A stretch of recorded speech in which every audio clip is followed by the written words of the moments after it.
AI right now, and probably for a while, will be a competitive advantage if implemented thoughtfully and correctly. And so hopefully the sales, marketing, go-to-market leaders listening to this, they like get some sort of kick in the pants to go and do something. Whatever it is, just like force yourself to be a student of what's happening. Force yourself to think about how can AI, your go-to-market strategy, be infused with AI, and then think about your own product. And if and where there are capabilities of folding in AI native sort of capabilities into your own product, it's something that consumers are going to demand sooner than later if it's not happening already.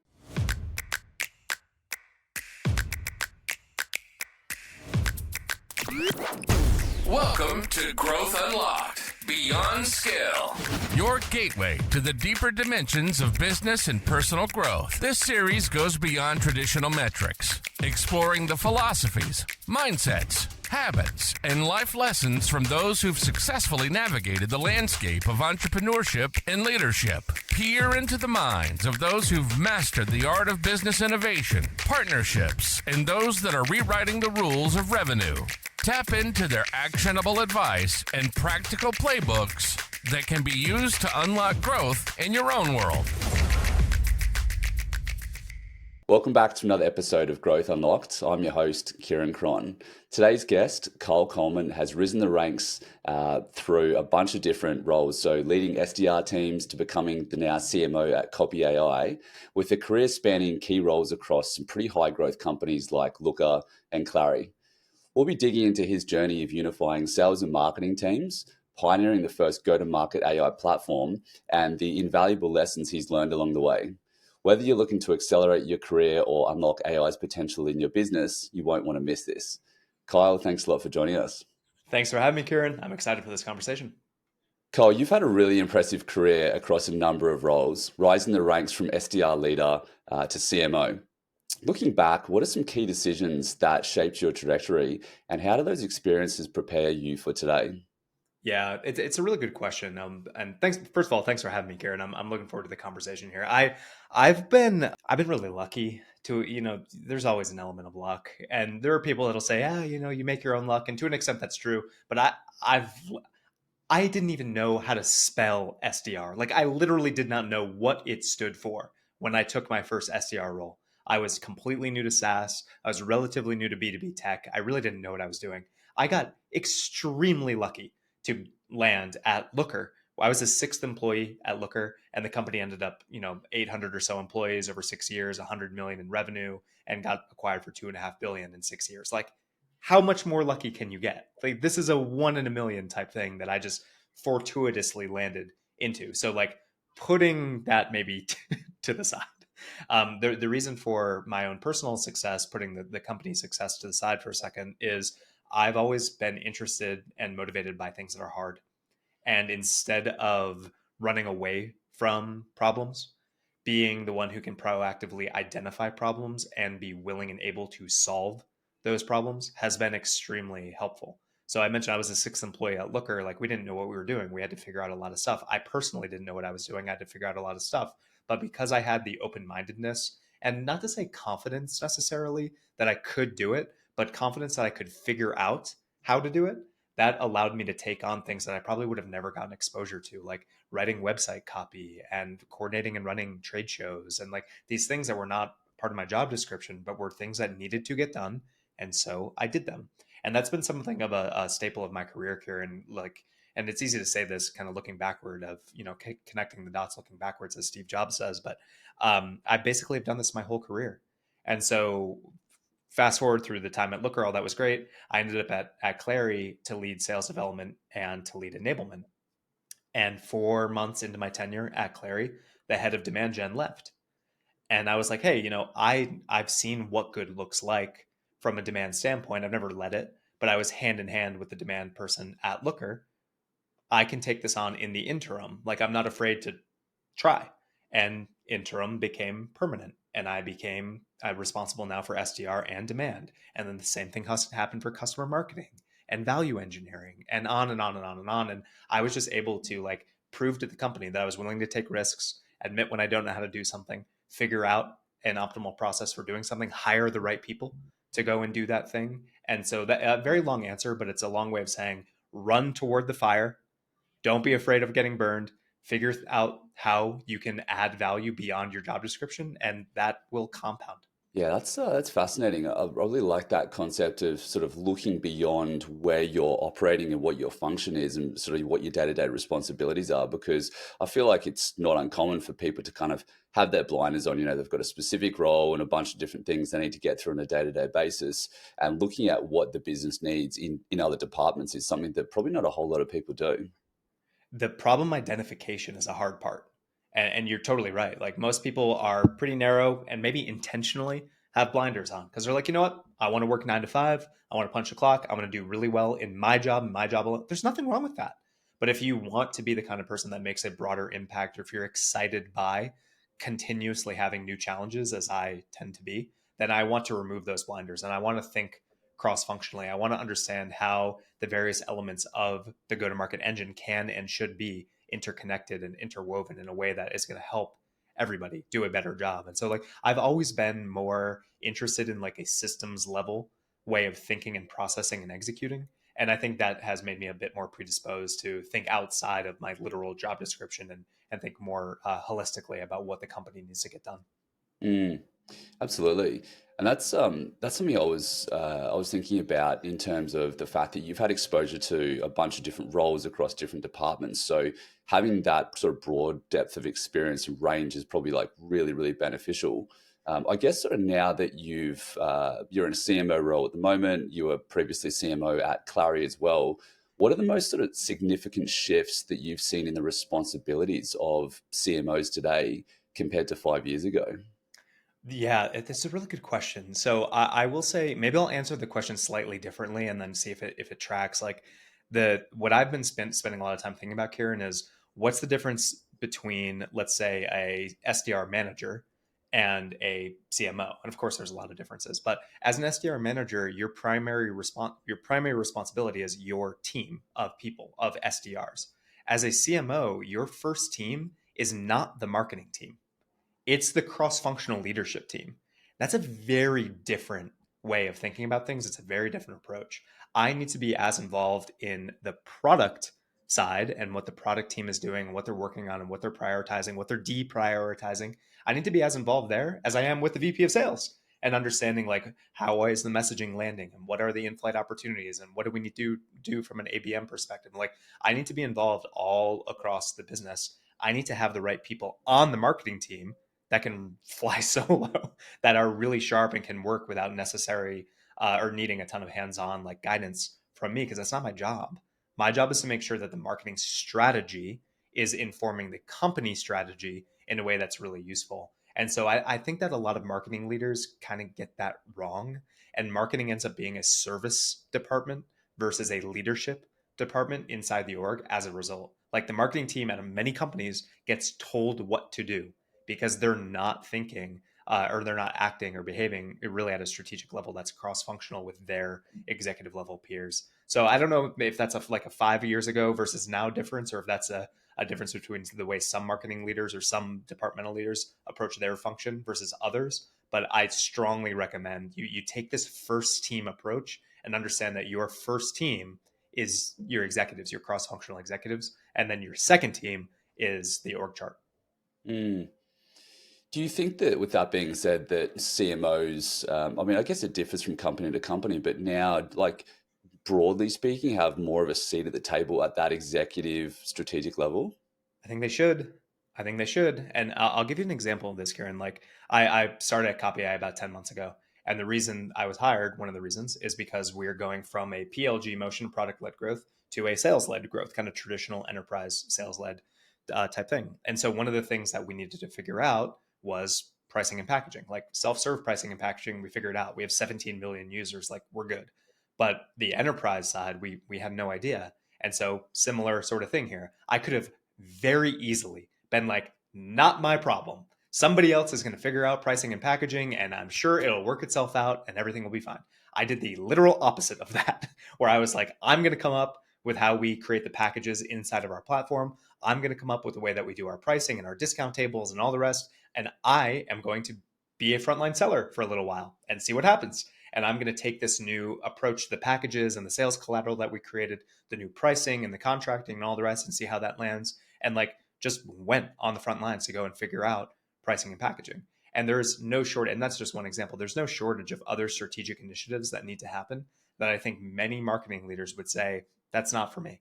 But the way I think about this is like our product has certain capabilities. My job as a marketing leader is to position those capabilities in a way that leads the company and leads the market. And I need to go and actually understand what is the resonance, what is the response of that messaging that we're pushing out there, because that's going to inform everything else that we do from a execution standpoint, from a sales and marketing perspective. So marketing has to be a leadership function. Your company's narrative, your point of view, the positioning that you have informs so much else of what happens across the company that I think it's a dereliction of duty for marketing teams to not be existing in that leadership function and to be, again, like just receiving instructions from their CEO or from their sales team or from somebody, and then just like I said, a service organization that's just checking a box and saying, oh, the CEO wanted that blog post, we wrote that blog post. Like, that's not what this is. It has to be more strategic, it has to be longer range thinking, and it has to be connecting all the various organizations inside the company. Mm. Yeah, yeah, that's really good point. Some very wise words there. And I guess speaking on the topic of execution, I mean, at Copy AI, you guys are building and pioneering, I think, what is the first real go-to-market AI platform, which is really, really interesting. How do you think these AI type tools and like platforms like you're building are actually going to reshape how companies build and execute on their own go-to-market strategy? In every single way, Kieran. It's the reason I joined. I saw the demo of Copy AI late last year, and I was like, "Holy smokes, this is the future!" Like, there's no way that this won't be the way that go-to-market teams operate. And what generative AI is uniquely suited at is taking in, not thinking. I'm not going to go as far as to say that Gen AI is thinking, but generative AI can connect the dots between one strategy and another and close the gap between the insights that you collect and the execution that you're capable of. And I'll give you a very simple example, but I think it's a pretty powerful one, which is many companies have an outbound team, whether that's salespeople or SDRs, they have that team. And they have an account-based marketing team, whether that's a literal account-based marketer or it's a campaign manager or somebody like that that's doing like one-to-one account-based marketing. Very rarely are those two teams in complete unison. You have your outbound team doing something, you have your ABM team doing something else, and it's pretty distinct and it's separated. And that's a major problem. Now, in the future, in current actual generative AI universe that we're in, we can have generative AI build the account plans, connect the dots to your value prop, write the first draft of all the sales outreach that you need to create, emails and LinkedIn touches and call scripts and all the rest, and create custom landing pages and custom ads and custom content for those events. So now you have AI that's automating a lot of the research to generate the insights, and it's providing a lot of the execution so that your outbound strategy and your ABM strategy are of a piece. They are indistinguishable from one another. And now the outbound emails that you're writing have the call to action that is the custom landing page that was created. And now it all starts to be unified. And the best ABM teams in the world, Kieran, they do this for like 5 accounts a week, something like, because it's hard to do manually. But now using AI, you can do this in the snap of a fingers. But what it takes is it takes really sharp people to define every single process that I just talked about. How do we build an account plan? How do we brainstorm sales angles? How do we write sales emails? How do we write and create landing pages? Like, all of those things are processes that need to be codified by a human who understands your best practices, who understands the nuance of your specific go-to-market strategy. And that's how AI can get infused. So it's human strategy, AI execution, and then human QA on the back end. And that combination, that is the future of go-to-market execution. Mm. And with your experience now being at Copy AI, I think you said close to a year. I mean, how many companies are looking at this going, what we're doing right now is broken. Like, we need to make a change. Every single one.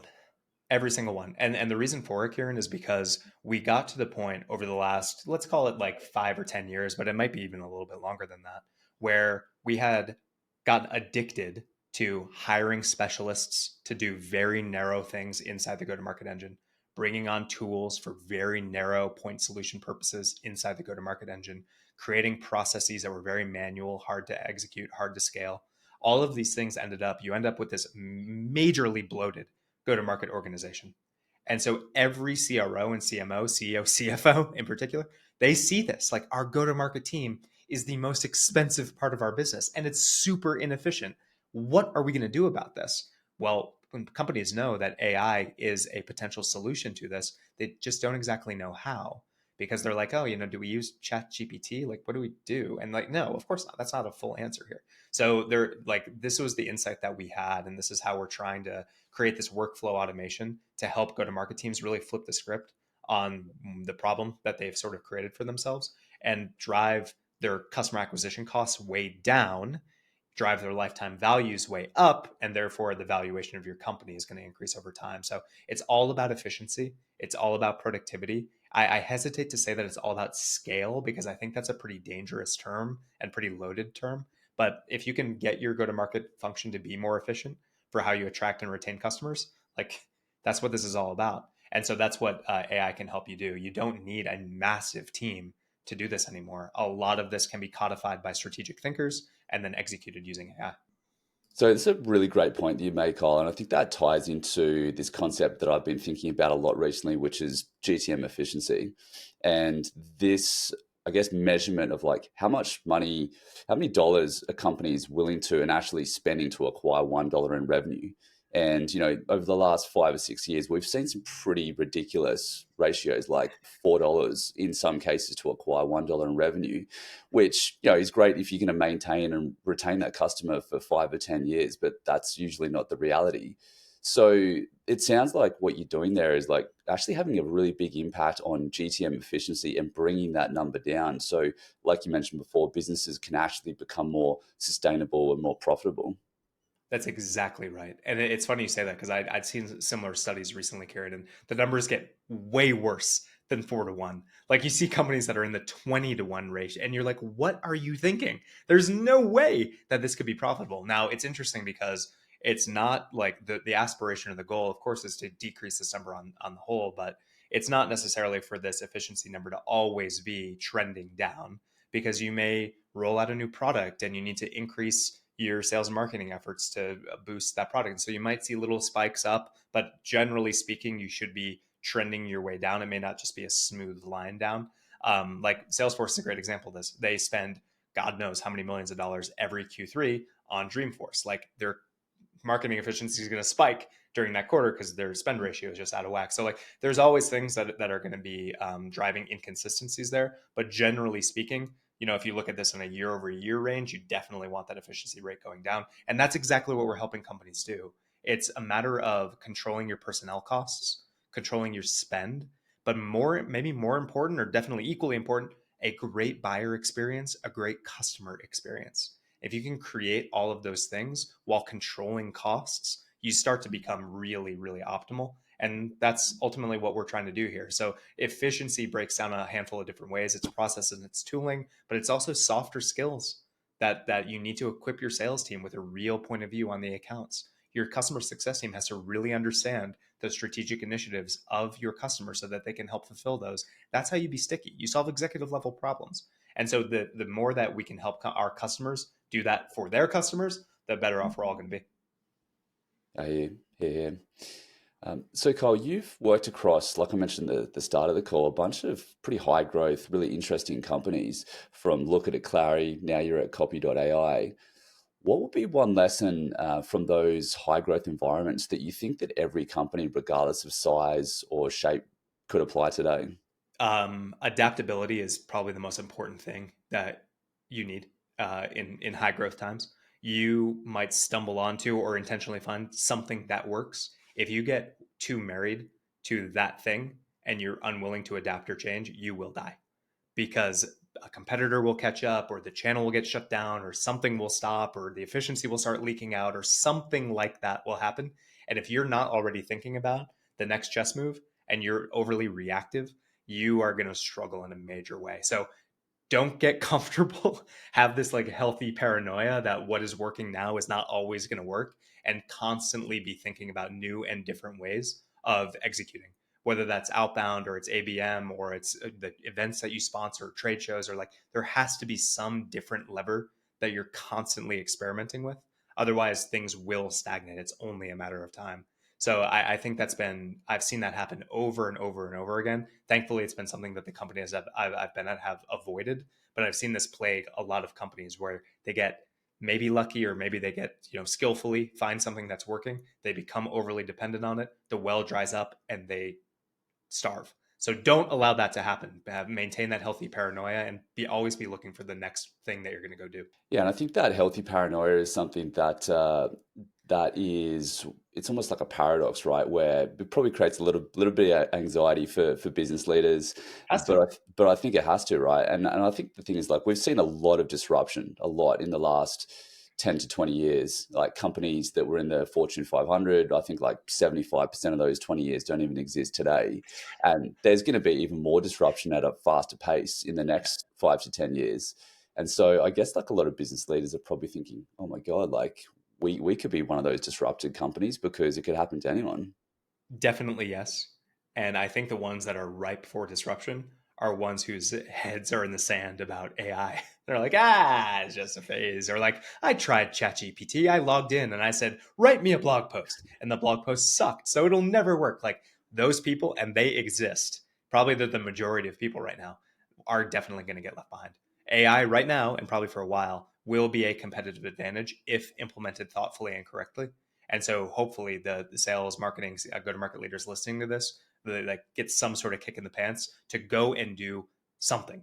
Now, obviously, they should go buy Copy AI, but whatever it is, just like force yourself to be a student of what's happening. Force yourself to think about how can AI and your go-to-market strategy be infused with AI, and then think about your own product and if and where there are capabilities of folding in AI native sort of capabilities into your own product. It's something that consumers are going to demand sooner than later if it's not happening already. Yeah, yeah, for sure. Yeah, it's really table stakes, isn't it? I mean, you don't really have a choice these days. That's right. Yeah. Shifting gears a bit, one of the things I found really interesting was there was an analogy that you had, which was around career growth being more like, I guess, rock climbing than it is a ladder, Yeah. which I think I kind of understand that to a certain perspective, but I want to dig into that a bit further. What are some unexpected learnings that stand out from your professional journey, and what advice would you give others that are wanting to progress further in their careers? Yeah, for sure. So my conception of career growth prior to like in college was totally different than reality. I'm not sure if you shared this, Karen. Like the stories that I had heard, and maybe my parents or grandparents' generation was like, start a job, be at that company for 50 years, climb the proverbial ladder, get your gold watch, retire. Like, you're good. And you will go from individual contributor level to manager level to director to VP to whatever. And like that's just not the way it works. If that, I don't know if that was really ever the way it worked, but certainly that was the misconception that I had. The fact of the matter is, I believe, and certainly what has worked for me in my career, I want to find experiences that are interesting and exciting, that are challenging and therefore fulfilling. And the experiences that I'm looking for may mean that I need to go from this level down, quote unquote, to a perceived lower level in order to experience that challenge. And this has happened to me a number of times. Like a recent example, I guess it was 5 years ago, but at Looker, I was a senior director at a 800 person company. And I moved on to Clary to be a director, lower level title, at a 100 person company, smaller company. And people were like, well, why did you do that? And the answer was because at Looker, I was only responsible for sales development. And at Clary, I was going to be responsible both for development and sales enablement across the entire AE team. And that was a new experience for me. And I wanted to try it. I wanted to see if that was something that was going to be interesting, exciting, fulfilling, challenging. And ultimately it was. And so I've seen that happen over and over and over again, where like the career growth is never just straight up. Career growth is always a little bit bumpy and there are ups and downs. And your parents may be like, what the hell are you doing? Like, why are you taking, your friends are going to be like, what are you doing? Why are you making that? But as long as you're doing it for the right reasons, and again, experiences that are challenging, therefore fulfilling, if you can find those things, you're going to be in much better shape. That's what's worked for me all these years. And one thing though, I was just thinking about then and looking back at the trajectory that you've gone on, I think you had a graphic on LinkedIn that really kind of painted that picture quite nicely, is you seem to have done a really good job for the most part at choosing the right companies to go to, because I feel like Like that's a real skill and an art in itself. When you are looking at potentially making your next change or move or considering which company to go to, what are you looking for? This is it's an art and a science. It's skill and it's luck. I Like I said before, I could not have possibly gotten luckier landing at Looker. I had no idea. I had no idea what I was looking for, Kieran. Like I got super lucky. Now that said, the people that were at Looker were very interesting to me, and they were very well accomplished. So even though I didn't really understand the space, I didn't really understand the company, I certainly didn't understand the technology. I at least was able to look at the five people who were there and be like, okay, this person is a serious person who's been the CTO at Borland and they've done all these things. And this person's led 9 companies that have all been acquired. And this person I worked with at a client agency standpoint. So like I had a good sense of the people. So that's a constant. Like you have to have a really good sense of the people that you're going to be working closely with, as well as the people that are leading the company. And you need to do everything you can to research the hell out of those people to have a really good understanding of who they are. That was what I did before I joined Clary. So I joined Clary because somebody that I knew, I had known for 8 or 10 years, had just recently started, maybe 4 or 5 months before he recruited me, and so I trusted him. But as soon as I learned about the opportunity, that was again across a different function that was going to be interesting to me. I went and did a deep dive on who are the leaders at this company, who are the venture capitalists that have invested in this company and why, who are the board members at this company and what have they done, and we just like box after box after box was checked. So the people component of it is far and away the most important thing. The second thing is the market itself. What is the technology? What is the opportunity? What customers do they already have? The deeper you can go, having an understanding and an intuition about, is this a must have product that there's market pull for, or we can at least create market pull for? Like that's another check. So people first, and then the product. And if you can go in that order and have a really good understanding of those two things, then you can think about your individual role and your contribution and whether you're going to be the right person to apply the leverage. Yeah, yeah, gotcha. Yeah, I think that framework is really smart. I mean, that's probably one thing that a lot of people would overlook. I think like naturally they think about product market fit, the type of customers they have, but they probably don't spend enough time thinking about the leadership team because, they're captaining the ship, right? And so unless you've got the right leadership in place and they've kind of been there, done it before, they've seen that in the past, yeah, it's creates a bit more risk, right? I mean, it's the thing that makes or breaks. How many times have you seen, Karen, the best product does not always win? In fact, it rarely wins. Like, God bless them. Salesforce.com is such a shitty product. Like, it's terrible. The UI is terrible. It doesn't like, but they've created a great ecosystem and they have great leadership with vision and points of view. And like, they do a really nice job telling their story, differentiating themselves and all the rest. And so they are and have been the leading CRM for 25 years. And you can see this over and over and over again that the best product rarely wins. In fact, it's the people that generate the right point of view and the right positioning and the right, like all the human element that goes into it that normally creates sustaining and enduring companies. So the people component cannot be overstated. Yeah, yeah, it's a great point. Awesome. So I guess one thing I like to do with these conversations, Kyle, is try to extract some actionable advice that go-to-market leaders can take and put into their companies straight away. Kind of thinking about going back to the AI side of things, like how do you think business leaders could start to leverage AI in their GTM strategies?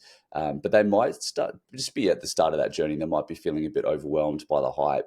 What sort of one or two things do you think they could start to do today? Yeah, it's a really good question, Karen. So the way that I think about the value of AI for go-to-market leaders is it's not the co-pilot experience. Like yes, ChatGPT is really powerful, it's really useful, but there's a super high learning curve and I can pretty much guarantee you that you're not going to generate like transformational business value with a like chat application. It's just not going to happen. It requires way too much change management. It's just not going to happen. So the way that you should think about your AI strategy is what are the more complex or nuanced processes that you can codify, the multi-step processes that you can codify inside your business. There are some things from a go-to-market engine or lens that are just totally no-brainers to codify using AI. And one of the main things is research. Like we talked already about account plans. In the past life, you would have like an enablement person or a VP of sales or somebody, they would lead a session with your sales team. Here's how to build an account plan. and then half of the room would fall asleep and nobody would actually ever go build a good account plan. Now you can take that enablement person or that VP of sales or whatever, and you can codify their process for building an account plan using AI, integrate that with your CRM, run that against all your target accounts, and have beautiful account plans created for all of your target accounts. That sort of thing exists for all sorts of go to market processes. So start with the basic, like research oriented tasks that are super time consuming. And that will then show you the art of the possible, and you can start to layer in more and more complexity. Really great advice. I think that codification is something that I'm all about, because really it's around defining sort of what best practice looks like, and then once you've got that documented, it's just so much easier to apply that across different parts of the business. Exactly. And so you have to start somewhere. And the applying it across the rest of the business is the key point here, because that's what other companies are doing. So again, past life, people think about account plans as being really useful for the sales team or the SDR team to go and execute an outbound strategy off of. But that same account plan and that same research should be used for all of your account-based marketing efforts. And I say ABM, I really should just say marketing. Like, if we're going to spend money to serve ads, and if we're going to create custom content, and we're going to create events and run all these campaigns, like, why don't we do it as informed by the account plan that already exists? The problem is that account plan is normally like in a notes app or in some Google Doc somewhere. Like, it's very hard for that to work cross functionally. So if you can codify process, if you can integrate systems, you're going to start to find that these different processes can and should be interconnected and interwoven in really smart ways. Yeah, love it. So, Kyle, looking ahead, I guess, where do you see, let's say, maybe if you got your crystal ball, AI and GTM strategies heading in the next 5 years? Like, if we can even look out that far ahead in the future, because things are just changing so fast, how do you think companies can position themselves now to take full advantage of those opportunities that are going to emerge? Let me start by answering a version of this question, but kind of the inverse, which is, what do I not see happening? I just don't believe in the fully automated agent approach to basically anything across a go to market engine. I think anybody who looks you in the eye and tells you that an AI SDR is a good investment is somebody who fundamentally does not understand what an SDR does, who does not appreciate the complexity or the nuance or anything like that. So thinking that any or every role across the go to market engine should be fully automated is probably going to be a serious mistake, and you're probably going to feel pretty let down by that experience. And that's for SDRs, it's definitely for AEs, for content marketers, for all these other roles where there's companies claiming to have this agentic approach to solving all those problems. Like, be very skeptical of that. I am very skeptical of that, I should say. So what do I see? I see elements of all of those roles lending themselves really nice to streamlining or automation. So we talked about the research components. We talked about the ability for AI to gather insights and then close the gap between insight and execution and connect the go-to-market team in a way that we really have never seen before. So I believe that with the right human strategy that's codifying complex, nuanced process for your specific to your go-to-market process, you're going to be able to do higher quality coordinated go-to-market efforts for way more accounts and people inside of those accounts than you ever have before. So you will probably, hopefully, end up on the whole sending fewer emails, spending less money, but the impact of the emails that you do send, the money that you do spend, is going to be much higher. So hopefully, if you can infuse AI across, you're going to keep your personnel costs a lot lower. You're going to keep your tool spend a lot lower. You're going to, again, getting back to CAC and LTV, you're going to reduce your CAC, you're going to increase LTV, and you're just going to have a more sustainable business because you found the right ways to outsource XYZ to AI, but keep ABC with our human thinkers, because we still need that strategic component. Awesome advice. That's yeah, I think that's going to ring true, and I just love what you guys are doing there. So yeah, we're super bullish on everything that Copy AI is all about, and yeah, we're excited to partner with you guys and see where this goes in the future. It's going to be fun because your strategies are what are going to end up getting codified and then served out to our mutual customers. And I think that's exactly right. Like, y'all have a great perspective on the right ways and the wrong ways to do things. And you know that every single one of your customers has some overlap, but important and meaningful differences in how they go to market. And so you can help them customize and codify the things that they need to in order to be successful. So we're really looking forward to it, Kieran. It's going to be a lot of fun. Absolutely. Kyle, thank you so much for your time. If anyone wants to connect with you, follow you, learn a bit more about what you're doing over there at Copy.ai, where's the best place for them to go? Yeah, copy.ai is our website. Check it out. And if you want to connect on LinkedIn, I'm just Kyle Coleman on LinkedIn. Amazing. Kyle, thanks so much for your time. Really appreciate it. All right. Thanks, Kieran. Cheers. Thanks for listening to this episode of Growth Unlocked Beyond Scale. If you enjoyed the show, it would really be appreciated if you can leave a 5-star review wherever you consume your podcasts. And while you're there, why not subscribe to the channel so you don't miss any future episodes? If you'd like to learn about how to drive profitable scale in your business, gain clarity on your direction, and improve your business valuation, click the link in the show notes to connect with Kieran.